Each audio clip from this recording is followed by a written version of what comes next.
आग देने वाला कोई भी नहीं होता।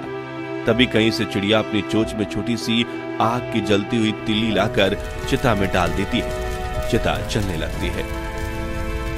तुम्हें मैंने जन्म तो नहीं दिया, फिर भी तुमने मेरे बेटे होने का फर्ज अदा किया है। लगता है भगवान ने तुम्हें इसी दिन के लिए मेरे पास भेजा था।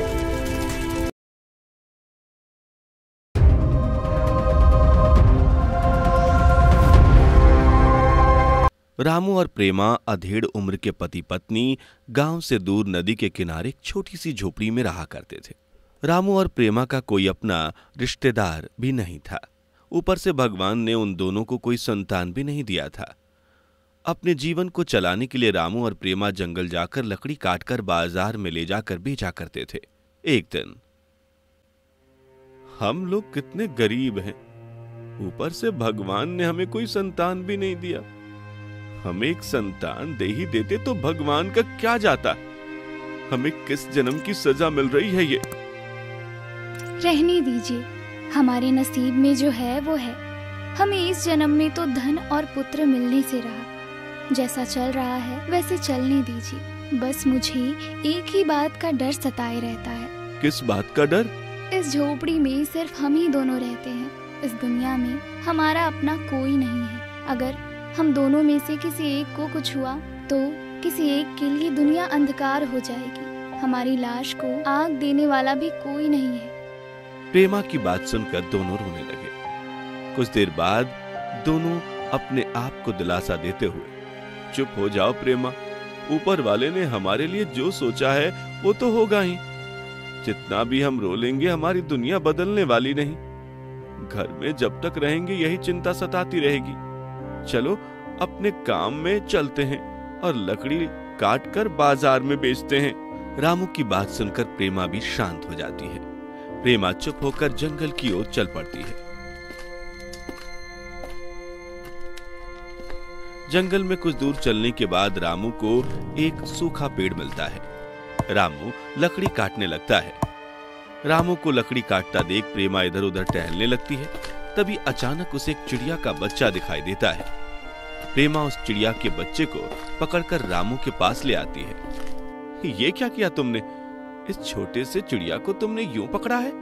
इतनी बड़ी जंगल में ये अकेली थी। इसे कोई मार देता, इसीलिए मैंने इसे पकड़ लिया। मैं इस छोटी सी प्यारी सी चिड़िया को अपने घर लेकर जाऊंगी। नहीं प्रेमा, इसके माता पिता इसे ढूंढ रहे होंगे, वो भी चिंता करेंगे। तुमको ये चिड़िया जहां से मिली वहीं छोड़ कर आओ। प्रेमा रामू की बात नहीं मानती। चिड़िया को अपने घर लेकर आ जाती है।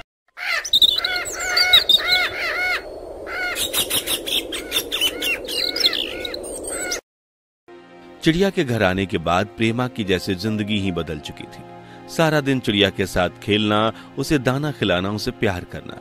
प्रेमा चिड़िया को जो भी खाने को देती बड़ी प्यार से वो चिड़िया भी खाती। प्रेमा चिड़िया को बेटे जैसा प्यार करने लगी थी।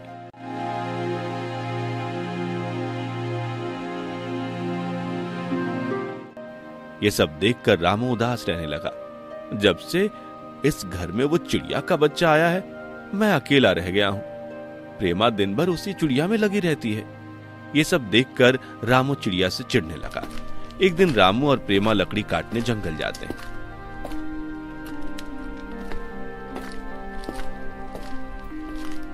रामू पेड़ पर चढ़ जाता है और प्रेमा चिड़िया के साथ नीचे खेल रही होती है। अचानक रामू का पैर फिसल जाता है और वो नीचे गिर जाता है। आ! भगवान, ये क्या किया मेरे साथ? मेरे घर में दूसरा कोई कमाने वाला भी नहीं है। अब हमारा घर कैसे चलेगा? हे भगवान, अब मैं क्या करूं? लगता है इनका पैर टूट गया है। प्रेमा जैसे तैसे रामू को घर लेकर आती है। पेड़ से गिरने की वजह से रामू को बहुत चोट लगी हुई थी। प्रेमा को जो कुछ पता होता है वो जड़ी बूटी जंगल से लाकर घर में इलाज करती है। गांव से दूर होने के कारण उसे मदद करने वाला भी कोई नहीं था। सही इलाज ना होने के कारण रामू ठीक होने के बदले और बीमार होने लगा। जैसा भी हो, मैं आपको ठीक करके रहूंगी। भगवान, मेरी मदद करना। चिड़िया प्रेमा के सारे दुख को देख रही होती है।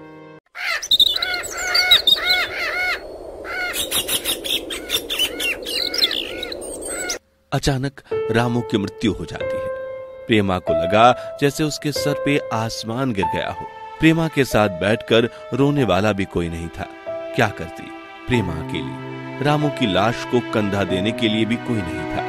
प्रेमा जैसे तैसे रामू की लाश को नदी किनारे लेकर जाती है। जंगल से लकड़ी इकट्ठा कर अर्थी बनाकर रामू की लाश को अर्थी पर डाल देती है।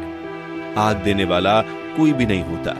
तभी कहीं से चिड़िया अपनी चोंच में छोटी सी आग की जलती हुई तिल्ली लाकर चिता में डाल देती है। चिता जलने लगती है। तुम्हें मैंने जन्म तो नहीं दिया, फिर भी तुमने मेरे बेटे होने का फर्ज अदा किया है। लगता है भगवान ने तुम्हें इसी दिन के लिए मेरे पास भेजा था। चिड़िया और प्रेमा दोनों घर वापस आ गए। रामू के ना होने के गम में प्रेमा घर में उदास रहने लगी। प्रेमा को उदास देखकर चिड़िया भी घर के कोने में पड़ा रहता। चिड़िया को कोने में देखकर, अब मेरी जिंदगी में सिर्फ तुम ही बचे हो। रामू तो हमें छोड़कर चला गया। अपना जीवन चलाने के लिए हमें कुछ ना कुछ करना ही होगा। दोनों मिलकर जंगल से लकड़ी काटकर बाजार में बेचने लगे। कुछ दिन ऐसे ही चलता रहा।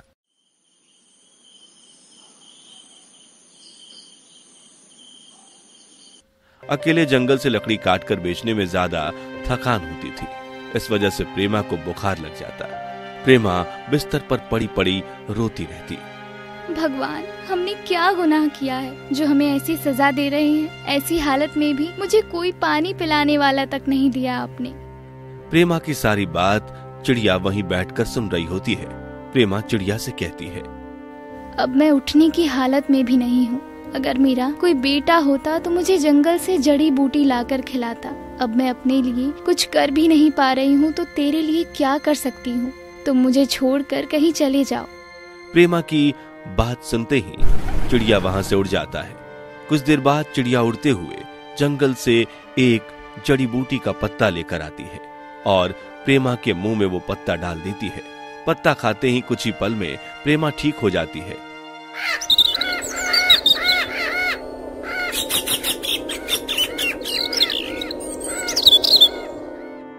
प्रेमा के ठीक होते ही चिड़िया उससे कहती है, आप ठीक हो गई माँ? यह आवाज सुनते ही प्रेमा इधर उधर देखती है। घर में किसी को नहीं देखती है। कौन है इस घर में? इधर उधर क्यों देख रही हो माँ? मैं तुम्हारी चिड़िया। तुम बोल सकते हो? तुमने मुझे माँ कहा? हाँ माँ। चिड़िया की आवाज सुनकर प्रेमा की खुशी का कोई ठिकाना ही नहीं था। ऊपर से चिड़िया ने माँ भी पुकारा था। प्रेमा खुश होकर कहती है, भगवान ने मुझे कोई औलाद नहीं दी, इसीलिए तुझे मेरे पास भेज दिया है। आज से तू मेरा लाडला बेटा। हाँ माँ, मुझे भगवान जी ने ही आपके पास भेजा है, आपके साथ रहने के लिए। आज से आपको कोई कष्ट नहीं होने दूंगा। इस घर के लिए आज से जो भी जरूरत होगी वो सब मैं पूरा करूंगा। आपने मुझे बेटा कहा है ना माँ, बेटा होने का फर्ज मैं भी पूरा करूंगा।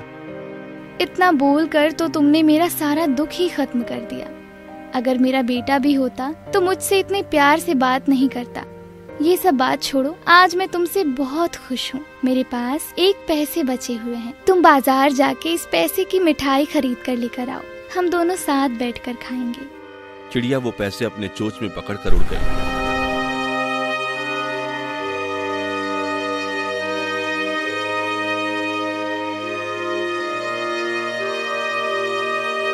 चिड़िया मिठाई की दुकान में ना जाके एक किराने की दुकान में पहुंच गई। अरे ओ चाचा, बनिया इधर उधर देखता है पर उसे कोई नहीं दिखता। अरे सुबह सुबह कौन आ जाता है मुझे तंग करने? चाचा इधर उधर क्या देखते हो, नीचे देखो।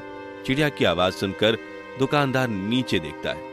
ओ तो तुम हो, मुझे नीचे से आवाज दे रहे थे। मैं खामखा इधर उधर देख रहा था। कहो क्या बात है? चाचा मेरे पास एक पैसे हैं, आप इस पैसे के बदले मुझे दाल दे दो। दाल तो मैं दे दूंगा, पर तुम लेकर कैसे जाओगे? तुम एक छोटे से चिड़िया हो, इस पैसे के बदले आधा किलो दाल होगी। मैं छोटा हूं तो क्या हुआ? आप एक काम कीजिए, आप मेरे कान में दाल डाल दीजिए मेरे पैसे के बदले। बनिया ने भी सोचा कि इसमें मेरा ही फायदा है। इस चिड़िया के कान में 2-4 दाने से ज्यादा क्या जाएगा, बाकी सब तो मेरे पास ही रह जाएगा। सोचकर चिड़िया के कान में बनिया ने दाल डालना शुरू कर दिया। 2-4 दाना क्या जाएगा, बनिए की पूरी दाल की बोरी चिड़िया के कान में समा गई। फिर भी चिड़िया का कान नहीं भरा। ये देखकर बनिया हैरान हो गया। तुम एक छोटी सी चिड़िया हो, एक बोरी दाल तुमने अपने कान में कैसे समा लिया? बनिया के बात का कोई जवाब दिए बिना चिड़िया वहां से उड़ गया। उड़ते उड़ते घर पहुंचा। प्रेमा भी चिड़िया का इंतजार करते हुए बैठी थी। माँ, मैं आ गया। बहुत देर कर दी मिठाई लेकर आने में। मिठाई कहाँ है? तुम तो कुछ भी लेकर नहीं आए। तुमने पैसे कहीं गिरा लिए क्या? एक बार में कितनी बात पूछती हो माँ? थोड़ी देर सांस भी ले लो, मैं सब बताता हूँ। आप घर में से एक बोरी ले आइए। मैंने मिठाई लेकर आने को कहा था, वो तो लाया नहीं, अब मुझसे बोरी मांग रहा है। ये बोरी मुझे नहीं चाहिए, बाहर रख दो। कभी बोरी मांगता है तो कभी कहता है नहीं चाहिए। मुझे क्यों परेशान कर रहा है? बोलते बोलते प्रेमा बोरी को बाहर रख देती। चिड़िया उड़कर उस बोरी के पास जाकर कान की तरफ घूम जाता है। कान से दाल निकलने लगती है। एक बोरी दाल कान से खाली कर बोरी भर देता है। ये सब होते देख प्रेमा हक्की बक्की रह जाती है। इतनी दाल, वो भी तुम्हारे कान में? ये सब छोड़ो माँ, मुझे अभी बहुत सारा काम करना है। अगर कुछ पैसे हैं तो एक पैसे और मुझे दे दो। प्रेमा चिड़िया को एक पैसे और देती। चिड़िया फिर से उड़ते हुए दूसरे किराने की दुकान में जाकर कान में चावल भर कर ले आता है। इस तरह प्रेमा के घर में अनाज भर दिया जाता है। अब प्रेमा के घर में खाने पीने की कोई कमी नहीं थी। एक दिन, माँ, अब इस घर में किसी चीज की कोई कमी नहीं है। आपको कोई तकलीफ हो तो बताइए। जब से तुम इस घर में आए हो तब से इस घर की सारी दुख और तकलीफें कहीं भाग सी गई हैं। फिर भी एक तकलीफ तो जिंदगी भर रहेगी। वो क्या? माँ, मुझे बता। अगर मुझसे होने वाला होगा तो मैं तकलीफ भी वो दूर कर दूंगा। नहीं बेटा, मेरी ये तकलीफ तुमसे खत्म नहीं होने वाली है। ये सिर्फ मेरा बेटा होता तो वही पूरा कर सकता था। इसका मतलब आप मुझे अपना बेटा नहीं मानते हो? ऐसी बात नहीं है। अब इस उम्र में मुझे और क्या चाहिए होगा? अगर मेरा कोई बेटा होता तो उसकी शादी करवाती, घर में बहू आती, कुछ दिनों के बाद पोता पोती होते तो उसी में मेरी दुनिया खत्म हो जाती। प्रेमा की बात सुनकर चिड़िया सोच में पड़ जाता है। कुछ देर बाद कहता है, आप चिंता ना करो माँ, मैं आपका हर एक सपना पूरा करूंगा। मेरा मन रखने के लिए बोला होगा, प्रेमा ने सोचा।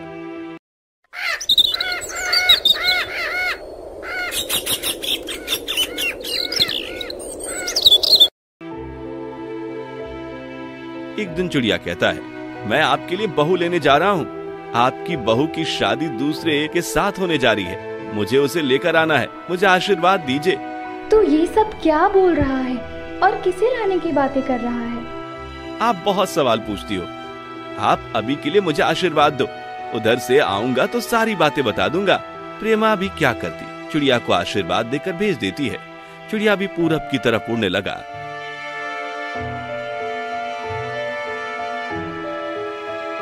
कुछ दूर उड़ने के बाद एक तालाब मिला।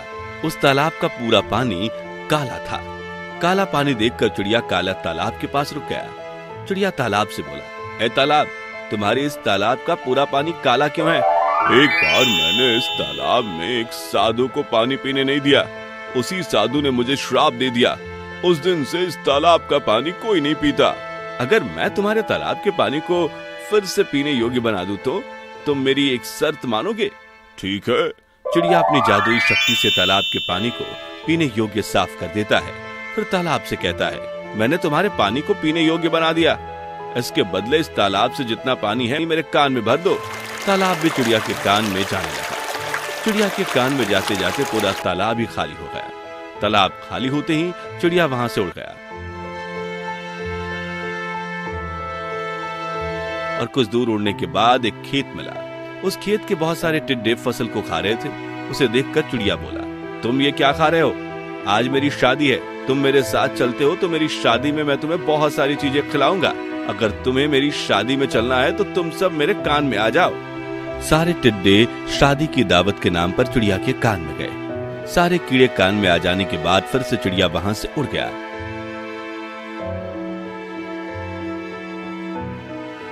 कुछ दूर उड़ने के बाद एक पेड़ पर वहां बड़ा सा मधुमक्खी का छत्ता मिला। चिड़िया मधुमक्खियों को भी अपनी शादी की दावत देकर उनके पीछे चलने को कहता है। मधुमक्खी भी चिड़िया के पीछे चल पड़ती हैं।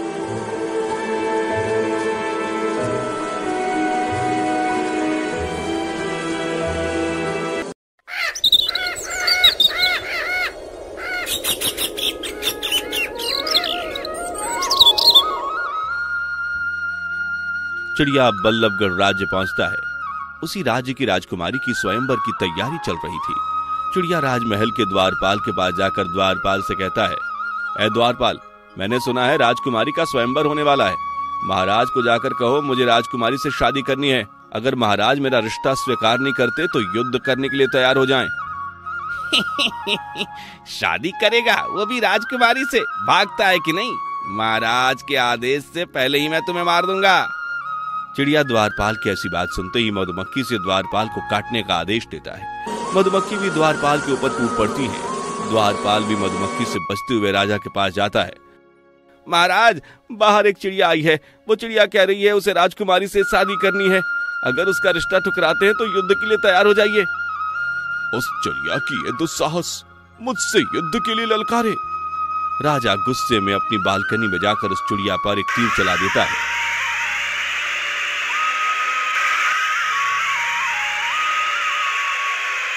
चिड़िया तीर से बच जाती है। दूसरा तीर चलाए उससे पहले ही चिड़िया मधुमक्खी और टिड्डे को हमला का आदेश दे देती है। मधुमक्खी राजा और सैनिक पर टूट पड़ते हैं।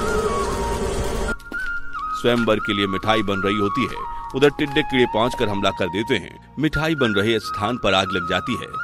ये सब देखकर राजकुमारी आती है